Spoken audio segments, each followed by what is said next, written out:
Hi guys, welcome back to yet another video. My name is Martin. I'm filming this in my storage unit today being Monday the 13th of Jan, which coincidentally is my wedding anniversary. But we're not here to talk about my wedding or my marriage. We're here to talk about comic books. And I had some stuff arrive at the house earlier today. I'll bring them out here. Here they are here. So I want to thank my mate Tim for sending these out. He had them on his eBay page, and on the weekend, maybe Friday night, I just went swoop, swoop, swoop, and I got a fair bunch of books right here. Usually, what I do on this channel is I show off 4 books that I've selected from random, and I end on a key issue. Well, I'm going to end on a few key issues, but the first one I want to show off, I can't go through getting a collection without getting a Ravage 2099 issue 1. So there we are, just to add to the collection. They're all up there, so I will put this up here for now. So there we go. That's pretty cool, Ravage. So thank you, Tim. The next one I have is issue 14 of Monster Hunters from Charlton, and this is an all Ditko art comic. So that's pretty cool in my book. Yeah, I bought the first issue of Monster Hunters because I love these covers. But then to read them, it's a whole different experience. They're typical Charlton horror fun, and I'm very happy to have this in my collection. I have no idea what's going on here though. It looks like a guy is maybe spelunking down into a giant hand. It's very weird, but yeah, that's the nature of the book, I guess. The next one, I saw this and I didn't know what to think of it. It's again by Charlton, and it's I think issue 5 of Sarge Steele, and we have Sarge Steele here, and he's a detective, but his left hand is made out of steel, and it's an interesting concept. I liked this Ivan Chung guy. He looked kind of menacing. I will say this book could be a bit dated. I haven't read it yet, obviously, because it only just arrived back at the house a few hours ago. But yeah, I thought, you know what? Why not? For the price it was listed at, why not pick it up and have a go and see if it's any good? And that's the fun of comic books. Finding something like this that you don't necessarily like maybe agree with, or there's just something there that piques your interest for whatever reason, and if the price is right, pick it up, have a read, and if it resonates with you, then that's great. If it's something that you like, you know what, I read it and no, it wasn't for me, then okay, it is what it is. But these books, they can be time capsules, and that is kind of something to be appreciated in its own way, in its own sense. But anyway, I'm getting nostalgic. Let's press on. The next one I have for you is Scary Tales issue 21. I just loved this cover. Look, it's the plastic bag's all warped, and but I'll crack it out there so you can get a better look at it. Uh, just this girl looking for Bobo, and Bobo the bear is behind her. It's Bobo, where are you? It is I, Katrina. Bobo. How could I pass this up? Obviously, I couldn't because I bought it. But yeah, Scary Tales issue 21 by Charlton. Just absolutely fantastic. I showed my son, and we both had a laugh at Bobo. We'll put on the voice, Bobo, Bobo. But yeah, there it is. Now, it's I'll show it to you. Sensational She-Hulk. Sensational She-Hulk issue 38. It's a romance issue. I don't think John Byrne's on the book at this time.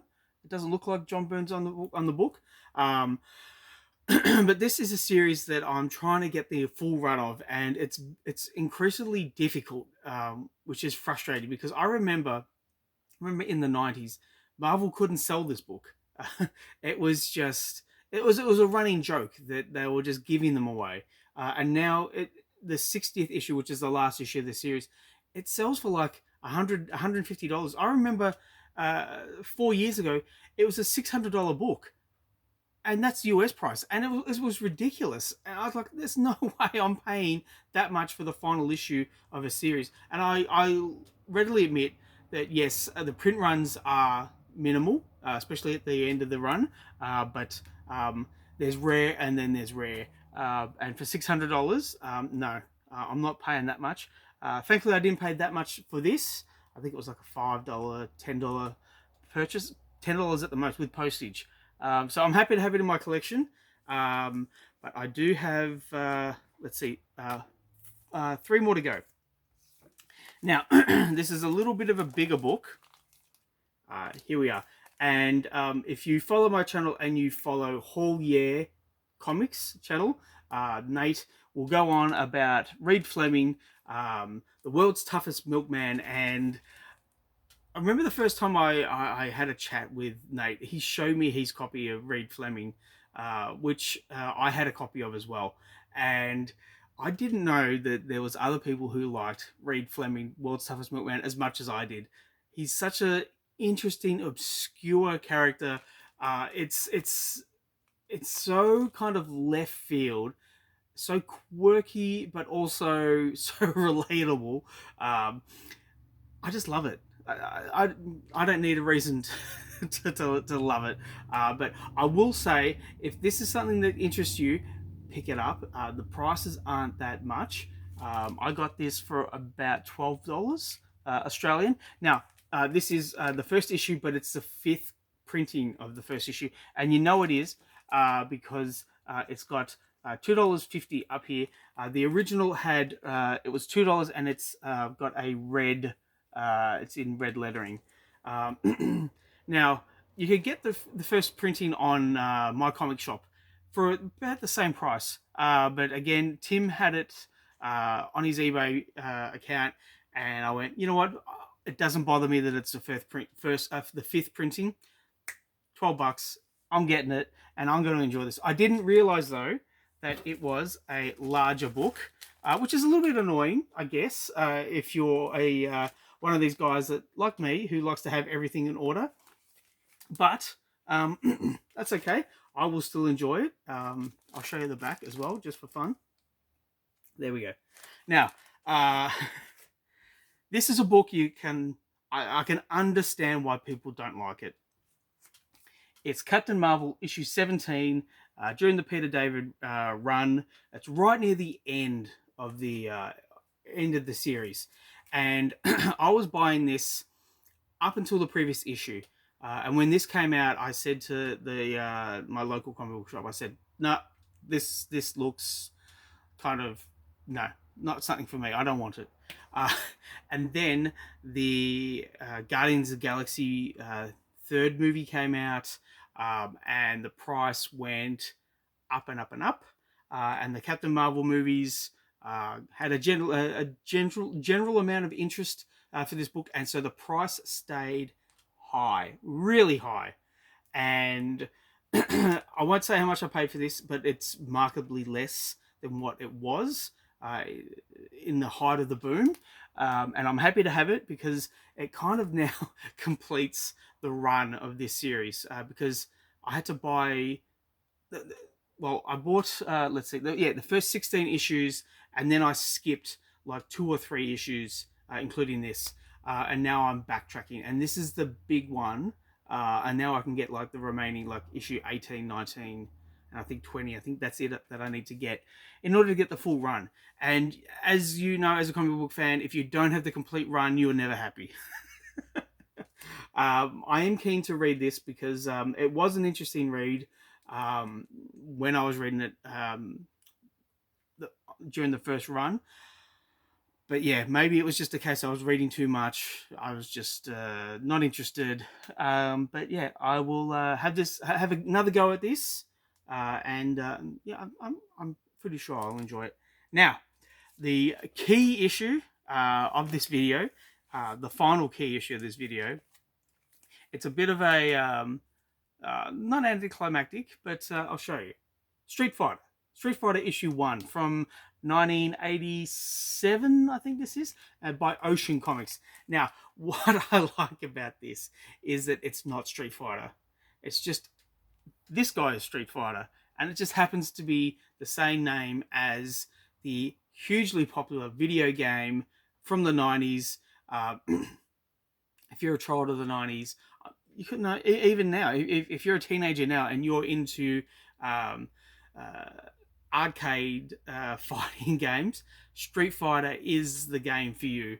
Um, I don't have any Street Fighter arcade comic books. There are a few. I've found them in my Facebook feed and my Instagram feed a little bit more recently. Maybe because I bought this off of eBay, but yeah, I don't know if I would splash down the money for a Street Fighter comic book based on the arcade, because it wasn't really a game that I was enamored with. Um, when the arcade game when the arcade game came out, I was into sports. I was playing a lot of sports and just reading comics on kind of on secretly. It was a kind of a nerdy thing to do, especially if you're playing football or soccer or rugby. You don't want to tell your mates, yeah, I read comic books. A couple of my friends knew, but they were nice enough to keep it on the down low.